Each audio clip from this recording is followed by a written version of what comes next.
Everybody phones on vibrate.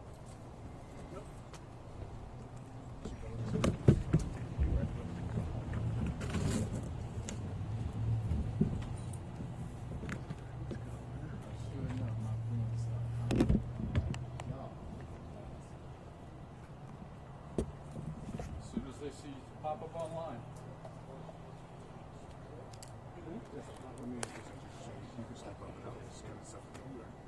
All right, everybody ready? Yep. All right, good afternoon, everyone. We really appreciate you coming out for this important message.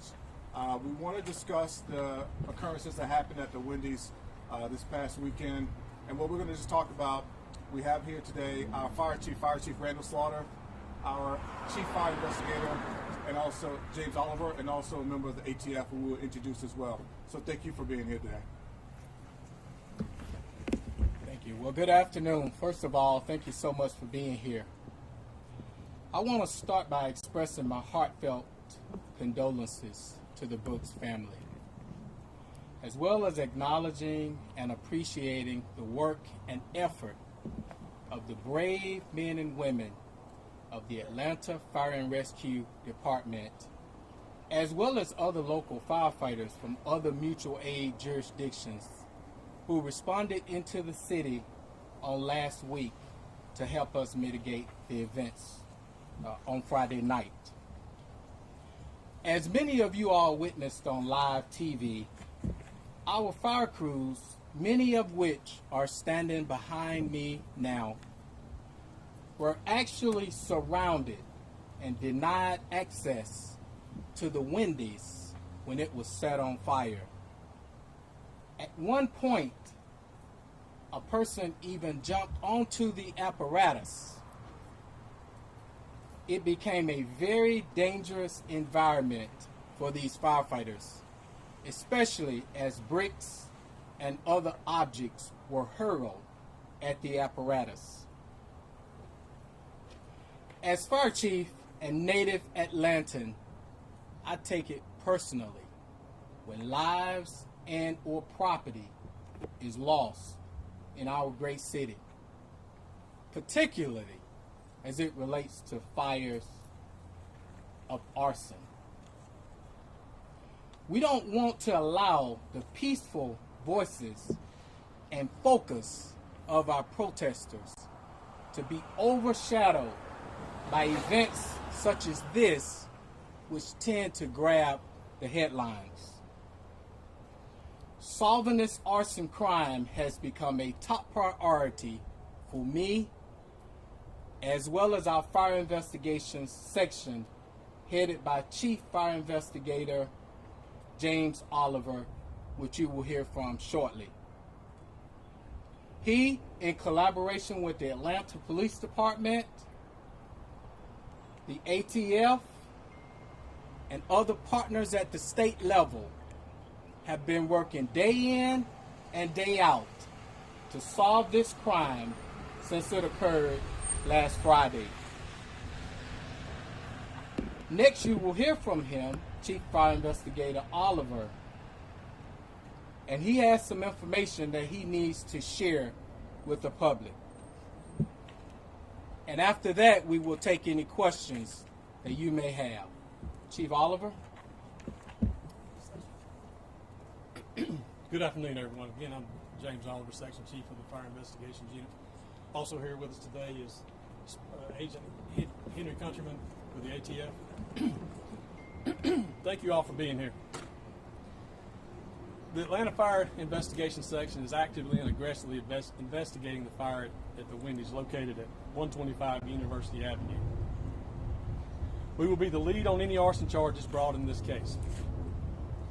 We're working with multiple law enforcement partners to include the ATF, who is also present today, and we're combing through evidence that we have collected to this point. Today we're here to ask for the public's help identifying persons of interest in the Wendy's fire, along with any additional tips to help solve this case. As you're aware, APD previously released photos of 2 female suspects. The photos that we're sharing today are better quality photos of one of those suspects, but to be clear, we're still looking for both of them. As you've already all reported, Crime Stoppers is currently offering a $10,000 reward, leading to the arrest of individuals responsible for setting this fire to Wendy's. Today, we're also announcing that the Georgia Arson Control Board will be offering up to an additional $10,000 reward for the arrest and conviction of the arson at Wendy's. Our PIO Sergeant Stafford will be sharing the contact for the Georgia Arson Control tip line, as well as photos of the individuals we're trying to identify. This is an ongoing investigation with numerous suspects, so additional photos may be released as we have located them. And with that, we'll be taking any questions you may have. You have 2 suspects? We have multiple suspects at this time. We've only got quality photos of 2 at this time. Are both of them white females? They're both females. We believe them to be white. Do you have any further details on the fire, exactly how it was started, which area was it started, what time? The fire was started in multiple locations using multiple different incendiary devices, from homemade blowtorches to fireworks to on-scene combustibles that were just lit and thrown inside the store. Is there any indication that they're connected to the group, Antifa? We haven't identified that as of yet. Do you believe this was a concerted effort by a group, or do you think it was just sort of freelance with protesters? Or? We're not 100% sure at this time. A lot of it was freelance, appears to be freelance, but we're not sure if it's tied to a group at this time. We're still working on that. Do we know how extensive this damage was, a dollar amount on what happened? I don't have an exact dollar figure, but it's obviously a total loss. Exactly how long did it take for the firefighters to get to the blaze? You said it was surrounded. How long did it take for the firefighters to get to Fire Chief might have to speak more on that. Well, actually, we had fire crews, the gentleman behind me, actually on the scene as the fire was being set. But as they went to access the restaurant, they were surrounded, and so their access was denied. But we were there even before the fire was actually set. Are those people who surrounded the fire officers, are they being looked at as well as part of the investigation? We will be trying to identify those individuals as well. That's correct. Do you believe the suspects were involved with the protest, or do you think they were separate? I can't tell you, to be honest, this time. Some people have said that arson is sort of a necessary part of protesting because it gets people's attention. What do you say to people who deliberately destroy property thinking that it's a way to speak to city officials? Well, arson's not a victim of this crime. It costs us all whenever structures are burned like that in multiple ways, from no longer having a restaurant in the area to people losing jobs to the dollar loss for the structure and the contents of the building. So I would disagree. There's no need to burn anything. And I would like to add a counter argument. What I have heard on many occasions is that the actual setting of fires is actually a distraction from the actual message that the demonstrators and the protesters are trying to get put forward. How's the well-being of the fire crews that were there on the night? Well, they're behind me, and so if either one of them would like to come up and speak to that, I will allow that. I have asked them that same question, and they told me that they were doing fine, but it was actually a very harrowing experience for them, as you can imagine. In recruit school, they don't train us to get ready to fight the fire and also avoid bricks and other objects being thrown at you at the exact same time. But if there's anyone from the crew that would like to come up and answer your question, I will allow that. Lieutenant? So were the Don't be bricks shy. hurled at the firefighters or at the equipment, or both? It's my understanding that the bricks and other objects were thrown at the apparatus itself in an attempt to keep them from accessing the fire and, of course, extinguishing it in a fast fashion. Did your crew get out of the truck at one point? It's not my understanding that the crew ever got out of the truck. I was watching it, and it looked like that you were just surrounded. You couldn't go forward, and you had actually a police escort helping you back out of there. Is that correct? That's absolutely correct. And again, at one point, we even had someone actually mount the apparatus and start riding the apparatus, which it was rolling. It was a very, very dangerous situation, not only for our firefighters, but for the bystanders as well. And so this notion that you all just sort of stood back and let it burn was not the case. That's absolutely not the case. As a matter of fact, we were positioned and ready just in case a fire started. But once we tried to make access and the position became so dangerous for our firefighters, there was no way we were going to allow them to continue to go in and have the possibility of getting hurt themselves. Now, we take a different approach when there's a rescue, a potential rescue, but every situation is different. And I absolutely value the lives and safety of our firefighters in all situations. And we're actually talking about what unfolded Saturday, not Friday, correct? Correct. And so you would describe that as a dangerous situation for your firefighters then? Absolutely. You enacted any policy changes to help moving forward if there are any protesting where it gets this crazy, so to speak? We have, but in deference to the safety of our firefighters, I'm not at liberty to discuss those response plans in this format. But we have definitely created response plans as a result of what happened to us last Saturday night. Approximately how many firefighters did you have on the scene? How many We had trucks? approximately 60 firefighters positioned at the time of at the time of the fire. And how about trucks or engines? I don't have that information right in front of me, but we also had mutual aid support from 5 or 6 jurisdictions throughout the metro area. So as we were there positioned on the ground, we had mutual aid departments actually covering our stations, responding to the other routine calls for service. Were they also blocked from entering as well?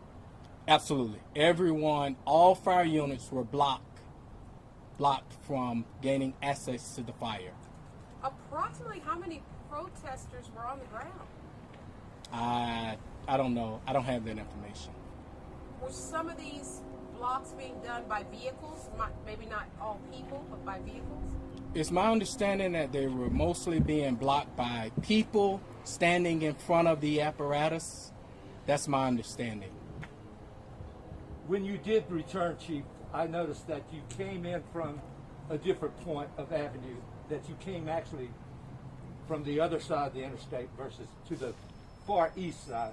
And you had a number of fire engines there with you. Was that a concerted effort to go back once you got there to have the personnel to get the job done real quick? It absolutely was, and I cannot thank the Fulton County Sheriff's Department as well as the Atlanta Police Department, particularly their SWAT unit, because once we were able to get law enforcement escorts, we were able to go in and pretty quickly extinguish the fire. Have you ever experienced or seen anything like what happened at the Wendy fire in your career?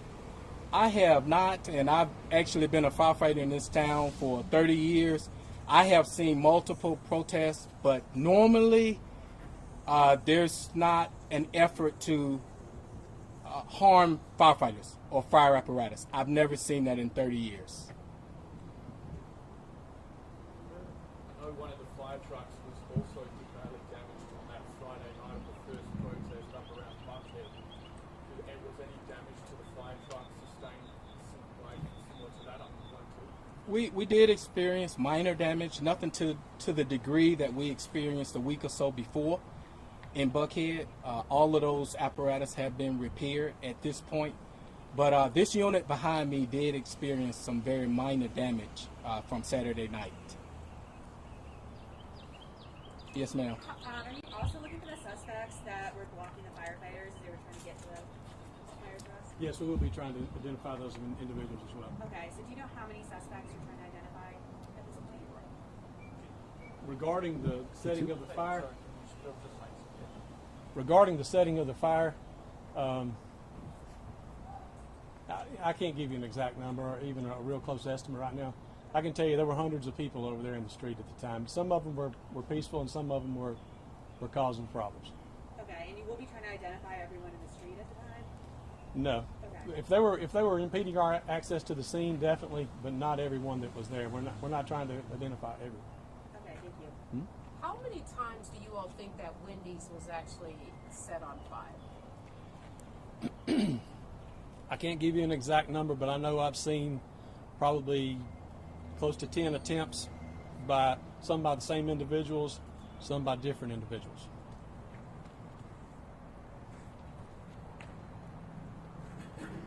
How many of those 10 attempts do you think were successful? All of them in some form or fashion. I mean, ultimately the fire extended and burned through the roof of the structures, you can see. But all of them cause some level of damage inside the building. One more question. Anybody? So I just want to take this opportunity to thank you all for helping to get Chief Oliver and his team's message out to the public. Any tips that we will receive will be incredibly helpful to us solving this crime. And again, that is my top priority. As fire chief, that is his top priority as chief fire investigator to solve this crime. Thank you all very much for being here.